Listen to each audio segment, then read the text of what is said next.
Okay. This meeting is being recorded. All right. So are we good to start? Yes, we're good to go. Good to go. Good to go. Good to go. Back to NYC, I say. All right. Good evening again, everybody. And thank you so much for inviting me for this. Thank you, Damilola, and thank you, Kemi, for reaching out and for reading my profile.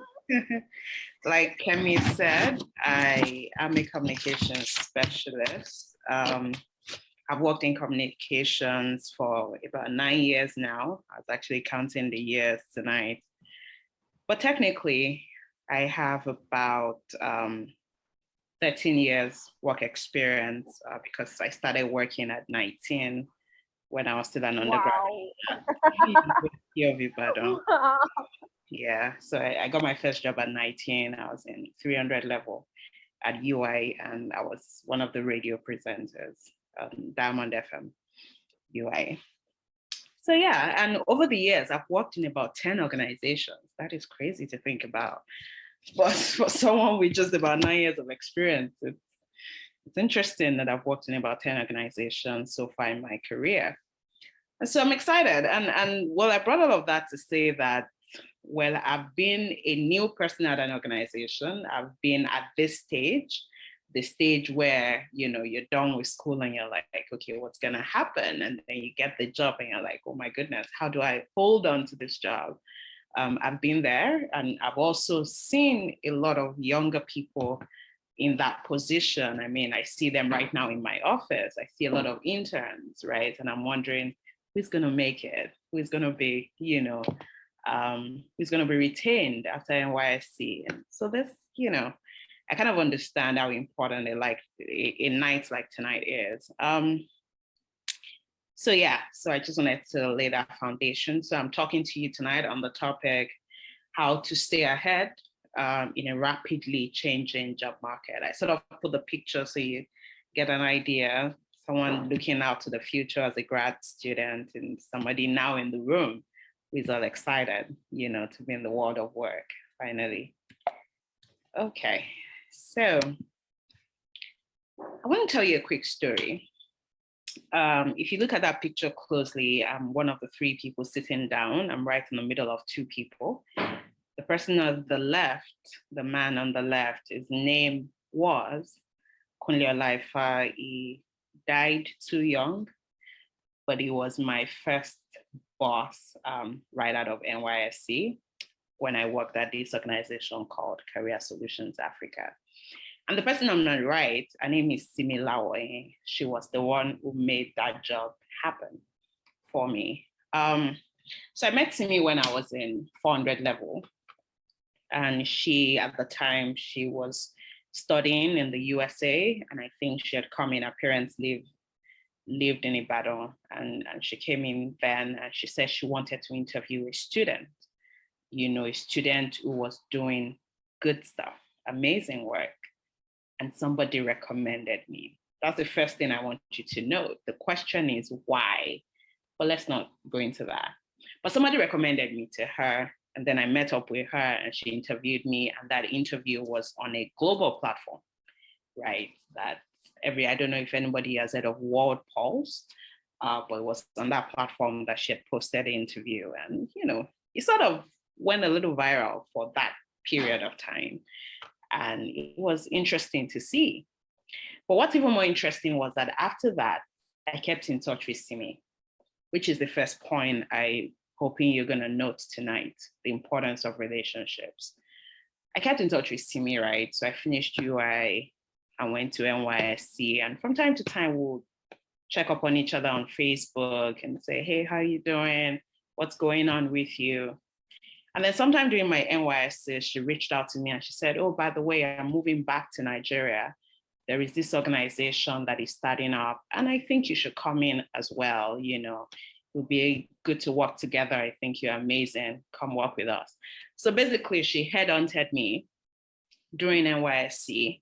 So I never was part of those people that submitted CVs and waited or went to write plenty tests.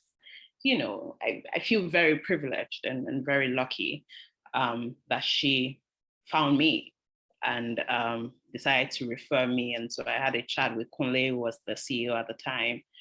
And, the rest they say is history. I did get the job. So, and then I started out the job. I was recruited for communications as a communications intern. I didn't know a lot. I didn't know anything, because all I had done so far was be a student and work on radio as a student, so this was my opportunity to learn, essentially. But this particular organization was different, because they recruited me and threw me to the deepest part of the water, because I was recruited to do communications. I was the only communications person on the team, and everybody else didn't seem to know much about it. So I had to put my degree to use. But of course, we all know how that goes, which meant that I did not know what I was doing for a good number of months. But I did it anyway. And one of the first things I did after a couple of months was that I started a podcast for the organization. This was back in 2013, before podcasts became what they are now. It wasn't popular, it wasn't everywhere. But this small organization in the corner of Ikeja in Lagos was producing podcasts. And the voice behind that podcast was this young woman who had just finished NYSC. And it was a hit on Twitter. We put it everywhere at the time. And afterwards, we would have events, and I would do things at events, manage volunteers and all of that, leverage relationships for those as well, because I remember a lot of my friends were still looking for jobs. So I would say, hey, this is happening. You should probably come around for this job fair. And then they would show up. And yeah. And that worked, because I now became the go-to person for jobs. I was working at Career Solutions, which was a boutique HR firm at the time. We were editing CVs for people, we were helping people get jobs. So essentially, I was the poster face for my friends, as the person to go to if you need to get a job and things like that. And so I did that. But something happened along the line. Simi called me into a meeting one day. By the way, she was the chief operating officer. She was COO. She called me into a meeting one day and she said, Bukola, I'm going to have to suspend you. This was, a couple of months into the work. And I'm like, what happened?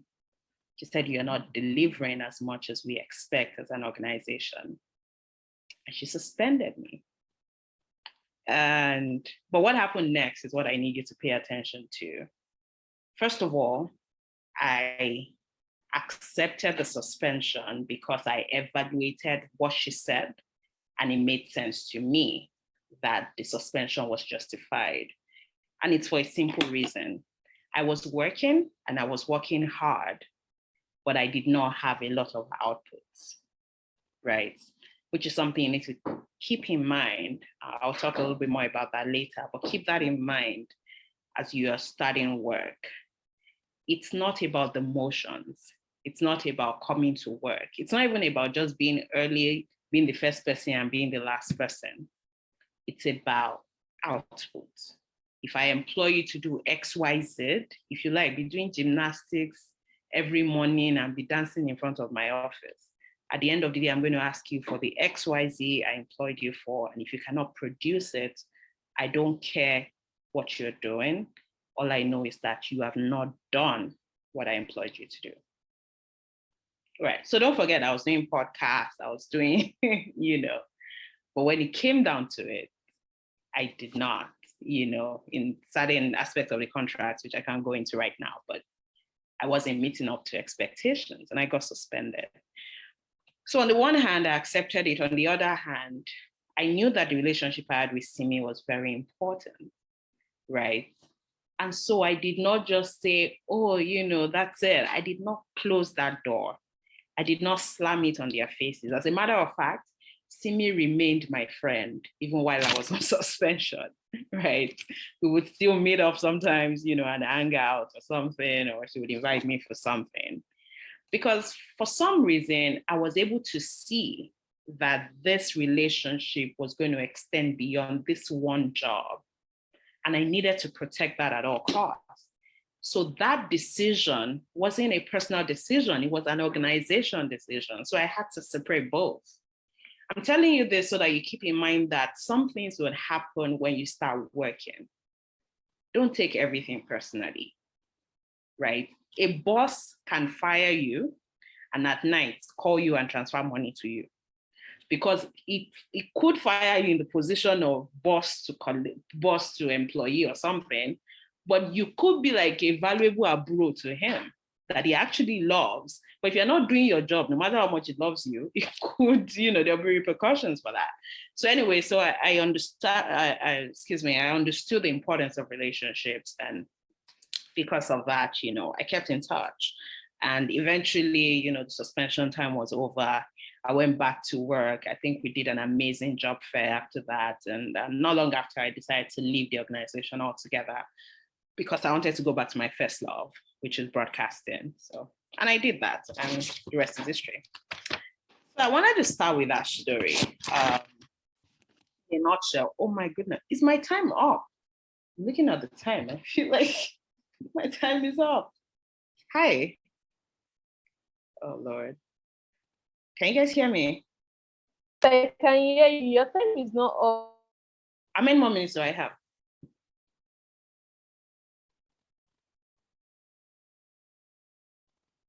Wait, am I the one who is frozen? Hello? Yes, now I can hear you. Okay, so I said you have about 15 minutes. Okay, thank you for that. Sorry, I feel like I was just going on and on. Thank you. Okay, so I'm just gonna move on really quickly, right? Can everybody still see my screen very well? Okay, good. So a few things to note, right? From that story and from other things I'm gonna tell you as we continue this, right?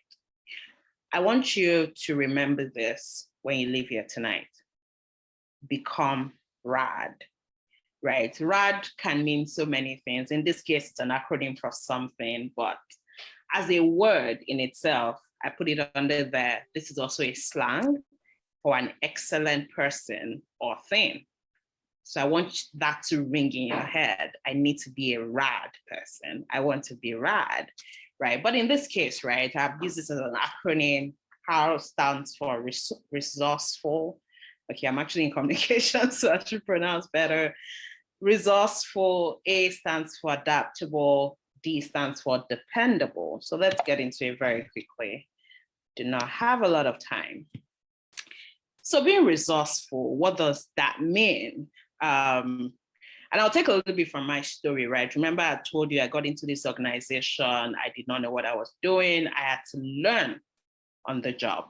That's the key word you have to also keep in mind. No matter how fantastic your CV is, no matter how fantastic this employer thinks you are, the employer also knows that you don't know everything, right? So there is always room to learn something.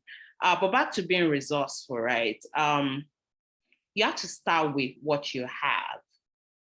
So you have to evaluate, who am I? What do I have? In that particular instance, when I was at Career Solutions, something I had was the ability to speak. I had worked on radio. I had been trained as a communications person. I studied communication and language arts at the University of Ibadan. So I understood communication. I understood speaking specifically. And so I figured, how can I bring this into this organization, right? So I was constantly thinking about that. I didn't know anything about podcasts at the time, but I was on Twitter, right? I was on social media. So I'm saying all of this deliberately, not necessarily to just keep telling you my story, but I'm hoping that you're picking things along the way. So it's on Twitter, you have resources around you everywhere, right? The question is, how are you using it? I remember it was Steve Harris who had done a podcast and he put it up. And then in the podcast, when I listened, he was telling us that, you guys, by the way, you don't need much to do this. You just need your computer. That's all you need. And I'm like, really? That's all? So I went home that day, I turned on my computer and I recorded something, right? And then I took it to work and I'm like, you guys, come listen to what I did. And they're like, that's so great. And then I sold it to the boss, and the boss liked it. And that's how I started doing a podcast. So there is something that is in your hand that your organization probably does not have, and they're going to need it. But you yourself must know that you have it for you to be able to give it to them, right? So think about that. And as you're thinking, whatever it is you choose to do, you have to research. You have to research, find materials, leverage social media. I deliberately put these pictures here so that you can joggle your memory a little bit. So think about somebody who's got a laptop open, she's got a couple of books open, she's got a journal open, because she's thinking, she's researching, and she's writing so that she can be innovative, so that she can contribute. Be present, right? When I was thinking of be present, I was thinking, observe. What are the things that your organization might be missing that they don't even realize? For instance, it was something as simple as I got to one organization one time, and the tap in the kitchen where we have our lunch was constantly, was it leaky? I don't even know. There was just something wrong with that tap. Every time you open the tap, it would just splash water everywhere. And I'm like, this is wrong. And then I started to talk to colleagues. I'm like, has this always been there? They're like, it's been there for years. So that's how we're using it. But I'm like, no, I'm an excellent person. We can't use this. So I went up to HR and I'm like, oh, by the way, guys, there's something wrong downstairs. And apparently HR always had the plan to do it. But just because one more person talked about it, they decided to action it even faster, right? So I wasn't necessarily the one who brought it to their attention. But the point was, I also said something. And what that did in the organization is that they started to see me in a particular light. They started to see me as somebody that would fix something, right? That's being resourceful, right? So I get there, I'm new at the organization, and everybody's already saying, whenever they want to plan something, like, oh, call Bukola, call Bukola. And you're wondering, how did this girl become so popular? It's because I spoke up about something so basic, right? So be present, observe things, speak up about it. And the last thing I want to say here is collaborate. Don't try to take all the glory. Don't try to be the person that solved the problem. That's great. But I'm saying in some instances, check with colleagues, ask them questions, engage them, brainstorm with them, right? In being resourceful, collaborate is very important. Teamwork, that's something that they will always evaluate you on as a new employee. So you want to make sure that you're seen as somebody who cares about the voices of other people in the room. I'll move on quickly. The second thing is adaptable, right? You have to be flexible. I just remembered an experience I had when I was working with Career Solutions in Lagos. I used to live at Ojodu Berger. Our work was at Allen Avenue in Ikeja, which was like 100 Naira bus. It was pretty easy. And then my family moved to Awoyaya, which is the Bejuleki area of Lagos, if you have any idea of Lagos. So it was impossible. But I was commuting from Awoyaya to Allen Avenue 5 times a week. It was mad. I'll get to work late, get home around 11 p.m. every night. Crazy times, right? But the work was important to me, right? I did not care at the time. And God knows that was where my life started. And I'm so glad I went through that experience, because it stretches you. It makes you more flexible, right? You have to be flexible. You have to be willing to adapt to get the work done. Always have a positive attitude. Always. Don't be that person that no matter what they say, you are the devil's advocate. Nobody has made you devil's advocate. You don't have to be. I mean, it's okay to sometimes punch holes in things. It's okay to ask more questions, so that you understand things better. But let it be that you're coming from a positive side. Let it not be that every time somebody has an idea, that's when you can think of 10 reasons why it won't work. Don't be that person. Nobody likes that person. All right. Don't be that person. So have a positive attitude, new and again, I want you to not just look at the words on the screen. I want you to look at the images as well. If you can see that image, you can see the lady holding a cap. But if you look at the other caps that are grayed out, you will see that they represent different things. And that will happen to you a lot. You'll get to work and they'll be like, oh, by the way, you're not doing comms today. Today you're picking people up at the airport. And you're like, I'm not a driver. But that's what your boss needs from you that day. Are you going to be that person who will be flexible enough to say, sure, sir, where's the car? Let's go. Do you understand? And lastly, be open to failure and growth. You will fail. That's a certain thing. I was suspended from work, as great as I thought I was. You will fail sometimes, right? But it will make you stronger. So when you do fail, and failure doesn't have to be that drastic, it doesn't have to be extreme. Failure could be that you had a task and you did not do it well, and your boss is like, oh, I don't like that work.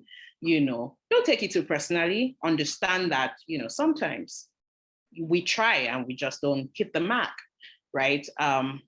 So be open to failure and see failure as a route to growth, right? So it's going to make you get better. And when you have that attitude, you're going to be more open to exploring new things, right? I wanted to say something about technology, right? In terms of adapting to new ways of work. Technology is a huge part of our work right now, right? So don't be that person who is a slow adopter. Like, I feel like, I want to believe a lot of you are probably like millennials. I don't know if you guys are even millennials. You're probably Gen Z, but maybe there are a few millennials listening right now.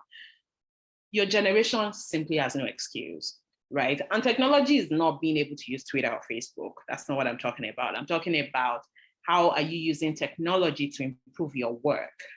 So are you that person in your organization who is going to suggest that rather than another WhatsApp group, should we use Slack, right? Are you going to be that person who's going to say, oh, there is Trello that we can use to harmonize our work as an organization? Like, you have to constantly be thinking, how can we use technology to improve our work? So suggest that. And in cases where other people on your team suggest it, be that person that is open and adaptable enough to say, yes, we've not done that before, but we can learn how to do it, okay? And then lastly, dependable, right? This is key. Know yourself and be true to yourself. What happens when you think of dependability? You're thinking trust. You're thinking, oh, somebody can rely on you, reliable. And those are the words that come to mind. A lot of times people get into trouble because they either overcommit. So everybody comes and says, Damilola, do this for me. Yes, sure. Damilola, do this for me. Yes, sure. And 5 people are dumping their work on your desk and you're saying, yes, yes, yes, yes. Guess what's going to happen? You're human. You're not going to deliver on everything. Sometimes maybe you won't even deliver on any of it, right? And because of that, people are going to say, oh, I cannot trust Dami with work. I'm not sure it would deliver. Except that you're an amazing person. If only you had done 1 out of those 5, if only you had enough courage to say no to 4 others, right? So that you could deliver on 1 very excellently. So know yourself, know your capacity, be able to say, I would really love to help you, but my desk is full right now. And honestly, I will disappoint you if I take this on. Like that honesty, right? And that person can now say, you know what, use 2 weeks instead of give me back tomorrow. Take 2 weeks. Hopefully you'll be done with other things. Do you understand? Just be open, be true to yourself and speak up about that. Also be disciplined. Discipline is key. If you're going to be a dependable person, you have to be a disciplined person. You have to be able to say no to sleep sometimes, like I do. Like, you have to be able to keep late nights so that you can turn in that work. And lastly, you must think like a manager. If you're going to grow fast in this new world of work, you have to be able to think like a manager, right? And what that means essentially is that think beyond your level. Don't think, oh, I'm just doing NYSC here. Oh, I just left school. Oh, this is my first job. Like, while those are facts, the reality is that the kind of world where we live in, there's a lot of competition. You have to do everything it takes to get ahead. And to be able to do that, you have to ask yourself, what would my manager do in this situation? How would my manager, fix this issue, right? What is my manager thinking right now? Right. And sometimes you're not a witch, right? So you might not know. So sometimes you have to ask them, like, sir, ma, I was just thinking, what's on your mind right now? What do you need help with? Is there something more I can do to support you? Those are ways that people say, this person. And then when they tell you, I must put this one, when they tell you and they give you maybe a portion of that work to do, please do whatever it takes to deliver on it, right? Because if you are a dependable person, it doesn't mean that you will not make mistakes. It doesn't mean that you will not fail sometimes. But what will happen when those times come is that they will say, I know Kemi to always do something must have happened. Like you hear some people vouching for you that, no, this is not who this person is. Something must have happened. That's why she slacked on this work. That's why he didn't do this as much as we thought he would, right? So you must first prove yourself and get yourself to that point in the organization. I have so many stories, but I don't have a lot of time. So I'll just stop there. And lastly, I just, beyond RAD, right? Just a few more things I was thinking about. I think I've spoken up or I've mentioned a few of them along the line. The first is network and maintain relationships. I don't care if there are 5 people at your organization, if there are just 3 of you. How well do you know them? Are they important? Sometimes don't even try to overthink it that, oh, how can this help me in my future? Don't. When I was meeting Similawa, I did not know where that relationship would go. And by the way, over the years, Simi has given me contracts of millions. She's introduced me to a lot of other people. I just want to bring that in, right? So you don't know where those relationships will go, right? Just make sure that you maintain them, you network. I told you that I've worked in 10 organizations. I can tell you with all the confidence I have that I can walk into any of those conversations, any of those organizations today, and I will be received. Actually, if there's anybody there that knew me when I was there, trust me, it wouldn't be that, because I don't slam doors when I'm leaving. If I have to leave an organization, I leave on a very amicable note and I keep in touch. I'm in touch with all my managers across board. Do you understand? Very important. Number 2, as a new employee, as somebody who is just getting into the world of work, always speak up at meetings. See, at the very least, repeat what somebody has said. Like maybe worse, like you don't have anything new. Just say, as Damilola said, I agree that we should just repeat it. But you see, it is never acceptable. And I have paid the ultimate price, right? Those of us that are introverts, it's a problem for us. We are thinking all the thinking in our head, but to open mouth and say it's another issue, right? But we have to learn. You have to always speak up at meetings. That's how you make your mark. That's how you show yourself to your boss. That's how you become visible. That's why they will remember you at promotion time, or something like that. So you all want to always speak up. And that goes in hand with asking questions. Ask a lot of questions. If you're asking a lot of questions, a lot of times people that ask a lot of questions is always a mark of intelligence. Sometimes some people are annoying, I agree. There's some, I know them. They're my organization too, and you're like, bro, like, we all know the answer to that one. But notwithstanding, don't look at those people. Think of, you think of good, creative questions that can actually move the organization forward, that can help you become a better person, a better employee. So I ask a lot of questions. And lastly, learn, unlearn, and relearn, right? Keep learning. Do not ever feel like like this part, like, I'm sorry, I know everything. Don't ever be that person, right? You have to unlearn. You have to be willing. It's also part of adaptability for somebody to say, oh, by the way, we're not using PowerPoint anymore. Now we're using Prezi, right? If somebody says that, it's not to say, what's wrong with PowerPoint? It's to say, oh, tell me more about this Prezi. Do you understand? Be willing to unlearn something you've always known to accommodate new information, right? And then relearn, get better at even the things you know. I'm so sorry. I know my time is up, right? So yeah, so that's it. I'm gonna pause. I don't know how you're doing this, if you're taking questions, but I put the slide in just in case. Thank you again, everybody, for your time. It was my pleasure to do this. Oh yeah.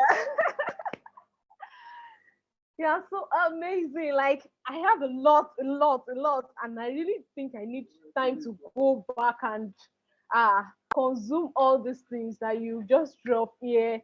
Like it's been a wonderful time, and yes, some things came up yesterday and then today again. Guys, this should be a wake-up call for us that these things are quite important. The part of relationship, maintaining relationship at your workplace, and then the part of having good attitude where you leave the place where you're working on a good note. Yes, these things keep coming back. And then the part where she mentioned you should learn and learn and learn. The same thing Mr. No also said yesterday. He said you can never get better. You just have to keep learning. Keep learning. You have to be an addicted learner. So these are key things that we should put in place. Yes, we have questions. Please kindly drop your questions. So while we're waiting for other questions to come up, I have a question for you. How can I maintain a positive attitude in a toxic work environment? How can I maintain a positive attitude in a toxic work environment? You know, we've been talking about toxic boss, toxic this, toxic. How can you still maintain a good attitude in that kind of environment? Ooh, thank you, Kemi, and thank you for the recap as well. I don't know. That's a very tough question. But I would say that, I mean, I know toxic can be relative, right? So I would want to understand how toxic it is. And I'm saying that because my initial recommendation would have been, maybe you don't need to be working in a toxic environment. But I also understand that this is Nigeria, right? Sometimes we're just trying to survive. We just need that paycheck to be able to pay our bills and live, right? So it's not always as simple as, oh, just resign. I do get that. But I think how you, in the midst of, unfortunately, I cannot relate because I've never been in that situation. But if I would just speak as an outsider, so I'm trying to just put that in place so you know, in case it sounds off, I've not experienced a toxic workplace. But just in case, what I would imagine is you would reach into yourself, right? And figure out what you want out of that job, right? If it's about paycheck, that's what you keep in your head, like, okay, I need to pay rent, I need to eat, right?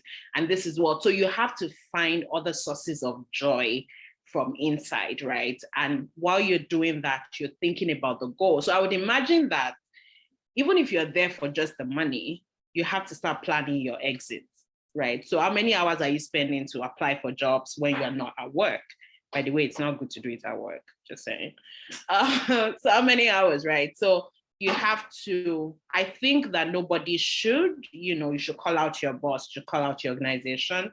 I don't think anybody should be working in a toxic environment, but if you have to be there in the meantime, I think you should find other sources of joy, things that can, for someone like me, I've had bad days at work. It doesn't mean my work is bad, but I've just had bad days. And some of the things I do on those bad days is listen to music, right? I just block my ears, or I go and meet a colleague, and I just have a heart-to-heart and talk to them, and when I do that, I unburden, right? And then I feel better and I'm able to be more productive. So yeah, that'll be my, I hope it helps somehow, yeah.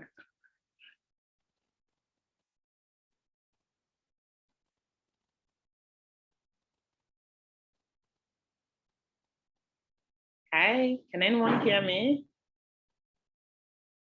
Not sure if it's my internet. Yes, please, we can hear you. Oh, okay, so it's Kemi's internet then. Hi, Kemi.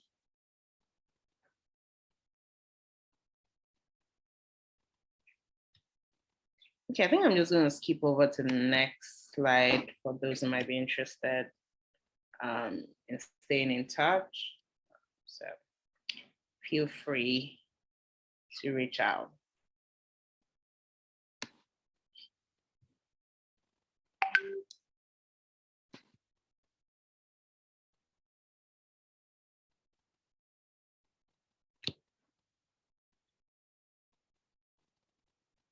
Hi, Kemi, are you back?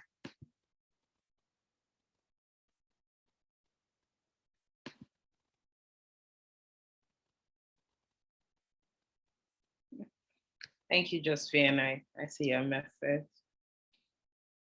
Hi, Damilola. Do you want to check in with Kemi?